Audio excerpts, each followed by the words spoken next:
అదే RTV app వార్తల్ని క్షణాల్లో చదివే అవకాశం ఉంటుంది. ఒక న్యూస్ పేపర్, ఒక టెలివిజన్ ఛానల్ మీ చేతుల్లో ఎప్పుడూ ఉంటాయి. మావోయిస్టు ఉద్యమానికి ఆయుపట్టుగా ఉన్నటువంటి ఛత్తీస్గఢ్ అబూజ్మడ్లో కేంద్రం పాగా వేయనుంది. కేంద్ర సైనిక బలగాలకు శిక్షణ ఇచ్చేటువంటి ఒక స్థావరాన్ని ఏర్పాటు చేసేటువంటి పనిలో ఉంది. దీనికి సంబంధించి మొత్తం ఛత్తీస్గఢ్ అటవీ ప్రాంతాలతో దాదాపు నక్సల్స్ ప్రాబల్యంగా ఉన్నట్టుగా తెలుస్తుంది. గత కొద్ది రోజుల క్రితం కూడా ఎప్పుడు ఎన్కౌంటర్లు జరిగినా ఛత్తీస్గఢే ప్రధాన కేంద్రంగా మారుతుంది. దీంతో ఛత్తీస్గఢ్ అలాగే మహారాష్ట్ర, తెలంగాణ ఈ మూడు ప్రాంతాలకు సంబంధించి కూడా అనేక ఎన్కౌంటర్లు కూడా గతంలో జరిగాయి. అంటే ఛత్తీస్గఢ్ అడవులు మాత్రమే ఇక్కడ మావోయిస్టులకు ఒక గొప్ప స్థావరంగా వాళ్ళు ఎన్నుకుంటున్నారు. అక్కడే ఎందుకంటే ఒక అబూజ్మడ్ అనేటువంటి ప్రాంతం చాలా రహస్యంగా ఉంటుంది. అబూజ్మడ్ అనేటువంటి ప్రాంతాన్ని కూడా వాళ్ళు స్థావరంగా చేసుకోవడం వెనుక కూడా అనేక కారణాలు ఉన్నాయి. ఎందుకంటే ఎంతటి టెక్నాలజీ వచ్చినా కానీ అడవుల్లో దొరకబట్టడం కూడా చాలా కష్టంగా కనిపిస్తుంది. ఎందుకంటే ఒక రహస్యమైనటువంటి ప్లేస్ ఛత్తీస్గఢ్ అంటే గోండు భాషలో అబూజ్ అంటేనే ఒక రహస్యమైనటువంటి ప్రాంతము. దాంట్లోకి ఎవరు వెళ్ళినా బయటికి రాలేరు. ఎంతో నైపుణ్యత ఉన్నటువంటి వాళ్ళు, బాగా పరిచయం ఉన్నటువంటి వాళ్ళు మాత్రమే అక్కడి నుంచి వెళ్ళి బయటకు వచ్చేటువంటి అవకాశం ఉంటుంది. దీనికి సంబంధించి మొత్తం 4000 చదరపు కిలోమీటర్ల వైశాల్యంలో ఈ అడవి ప్రాంతం ఉంటుంది. దీనికి సంబంధించి కూడా ఈ కేంద్ర బలగాలు కూడా ఇక్కడ పాగా వేసేటువంటి పరిస్థితి ఉంది. దీనికి సంబంధించి 1,34,877 అంటే ఎకరాల స్థలంలో కూడా ఇక్కడ వీళ్ళు ఒక స్థావరాన్ని కూడా ఏర్పాటు చేసేటువంటి పరిస్థితి కనిపిస్తుంది.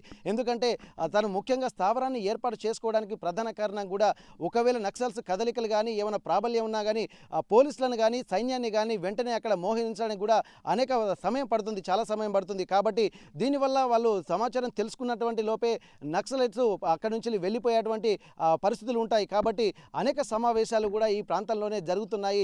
ఎవరికీ అనుమానం రాకుండా ఆ లోపలికి కూడా పోలీసులు వెళ్ళినా కానీ బయటికి రాలేనటువంటి పరిస్థితులు కూడా గతంలో ఉన్నాయి. ఎన్కౌంటర్లో గతంలో పోలీసులు కూడా కొంతమంది చనిపోయారు. ఈ మొత్తం దీని మీద మావోయిస్టులు మాత్రం ఒక గ్రిప్ సంపాదించారు.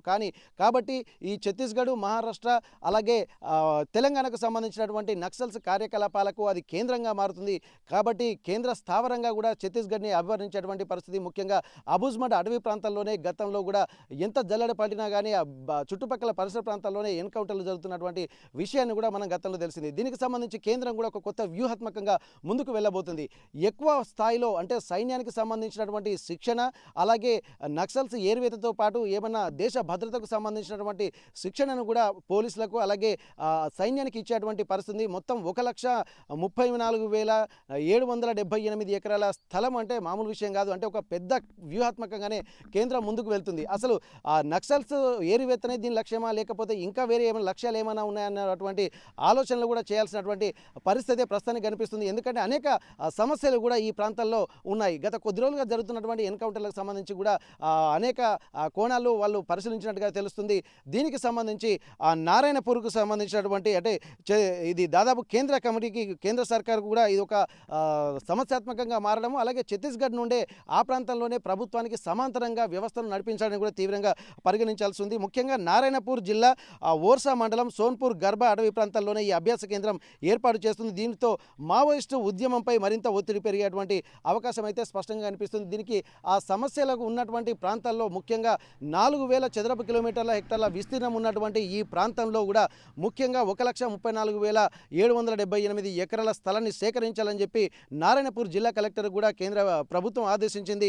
దీంతో పాటు వీలైనంత తొందరగా ఈ ప్రాంతాన్ని కనుక సేకరించేటువంటి పరిస్థితి ఉంటే వెంటనే కేంద్ర బలగాలను అక్కడ మొత్తం ఒక చదును చేసుకోవడమా లేకపోతే వారికి కావాల్సినటువంటి ఎన్వైరన్మెంట్ని క్రియేట్ చేయడమా, దీంతో పాటు ఇక్కడ అత్యాధునికమైనటువంటి టెక్నాలజీకి సంబంధించినటువంటి మందుగుండు సామాగ్రి అలాగే తుపాకులు కానీ ఏవైనా సరే వాళ్ళకు అత్యాధునిక లేటెస్ట్ టెక్నాలజీని కూడా ఇక్కడ అంటే ఆర్మీ అమల పొదిలో ఉంచేటువంటి అవకాశం అయితే కనిపిస్తుంది. దీంతో పాటు నక్సల్స్ ఏరివేతకు పూర్తి స్థాయిలో కేంద్రం సన్నద్ధమవుతుందా అన్నటువంటి ఒక అనుమానాలు కూడా కనిపిస్తున్నాయి. ఎందుకంటే ప్రభుత్వ కార్యకలాపాలకు సమాంతర ప్రభుత్వం నడుపుతున్నటువంటి నేపథ్యంలో అక్కడ ఉన్నటువంటి అమాయక ప్రజల్ని కూడా ఇక్కడ గోండ్స్ వాళ్ళను కూడా వాళ్ళకు భాష మీద పట్టు సరిగా ఉండదు, అలాగే ఎడ్యుకేషన్ కూడా ఉండదు. అడవి ప్రాంతాల్లో ఉండేటువంటి వాళ్ళే వీళ్ళ అస్త్రాలుగా మారుతున్నారు. వాళ్ళని అడ్డు పెట్టుకుని కార్యకలాపాలు చేస్తున్నారు.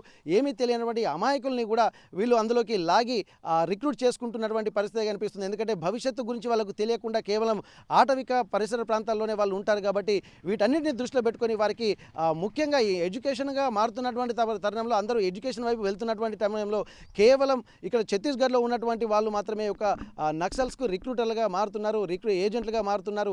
కాబట్టి కార్యకలాపాలకు చెక్ పెట్టాలంటే దేశవ్యాప్తంగా ఎంతో ముందడుగు వెళ్తున్నటువంటి సమయంలో ఛత్తీస్గఢే ప్రధాన అస్త్రంగా వీళ్ళకి కనిపిస్తుంది. ఛత్తీస్గఢ్లో నక్సల్స్ను రూపుమాపేటువంటి పరిస్థితి ఉంటే మాత్రం కొంత ఊపిరి పీల్చుకోవచ్చు అన్నటువంటి ఆలోచనలు కూడా కేంద్రం కూడా భావిస్తున్నటువంటి పరిస్థితి. గత కొద్ది రోజులుగా ఏటూరు నాగరం అటవీ ప్రాంతాల్లో కూడా ఆ నక్సల్స్ పై కూడా ప్రజల తిరుగుబాటే జరిగింది. ఆ తిరుగుబాటు జరుగుతున్నటువంటి క్రమంలో కూడా కొంత వీళ్ళు సరిదిద్దుకునేటువంటి చర్యలు చేపట్టుకున్నారు. ఎందుకంటే మానవ వైపు అభివృద్ధి వైపు వెళ్ళాలి తప్ప ఇంకా తుపాకులు అటవీ ప్రాంతాలు వెళ్ళడం కూడా సరికాదనేది ఆ ప్రజల నుంచి వచ్చిన తిరుగుబాటును దృష్టిలో పెట్టుకుని కొన్ని లేఖలు కూడా వాళ్ళు ఎప్పటికప్పుడు చెప్తూనే ఉన్నటువంటి పరిస్థితి. మొత్తానికి ఏది ఏమైనప్పుడు కూడా గత కొద్ది రోజుల క్రితం ఛత్తీస్గఢ్ అటవీ ప్రాంతాల్లోనే మావోయిస్టుకు సంబంధించినటువంటి సీనియర్ నాయకులు అలాగే రాష్ట్ర కమిటీ మొత్తం రీజనల్ కమిటీ సభ్యులు కూడా చనిపోవడానికి కూడా నక్సల్స్కు సంబంధించినటువంటి ఒక అధ్యాయాలు ముగిసినట్టుగా కొంత కేంద్ర ప్రభుత్వం పోలీసులు అభివర్ణిస్తున్నటువంటి సమయంలో ఈసారి మాత్రం ఇక ఇది చివరి యుద్ధం అన్నటువంటి ఒక ఆలోచనలు కేంద్ర ప్రభుత్వం చేయడము, దానికి అనుగుణంగా అడుగులు వేయడాన్ని కూడా ఇదే చివరి పరిస్థితి అన్నట్టు ఒక ఆలోచనకు కేంద్ర ప్రభుత్వం వస్తుంది. దానికి సంబంధించి కూడా వేగంగా అడుగులు పడుతున్నాయి. భూసేకరణ కూడా నారాయణపూర్ కలెక్టర్కు ఆదేశించినటువంటి పరిస్థితులు ఉన్నాయి. వీలైనంత తొందరగా భూసేకరణ జరగాలన్నటువంటి ఒక ఆలోచన కూడా చేస్తున్నాయి. అదే జరిగితే మాత్రం కేంద్రం ఎట్లాంటి విధానాలు అనుసరిస్తున్నాయో మరికొద్ది రోజుల్లో కూడా స్పష్టత వచ్చేటువంటి అవకాశం అయితే స్పష్టంగా కనిపిస్తుంది. వరంగల్ ఏటూరు నగరం అడవుల నుంచి కెమెరా పర్సన్ రాజుతో వెంకటరత్నం, RTV వరంగల్. మరిన్ని వీడియోస్ కోసం ఛానల్ ని సబ్స్క్రైబ్ చేయండి, లేటెస్ట్ అప్డేట్స్ కోసం వాట్సాప్ ఛానల్ ని ఫాలో చేయండి అండ్ లింక్ డిస్క్రిప్షన్ లో ఉంది.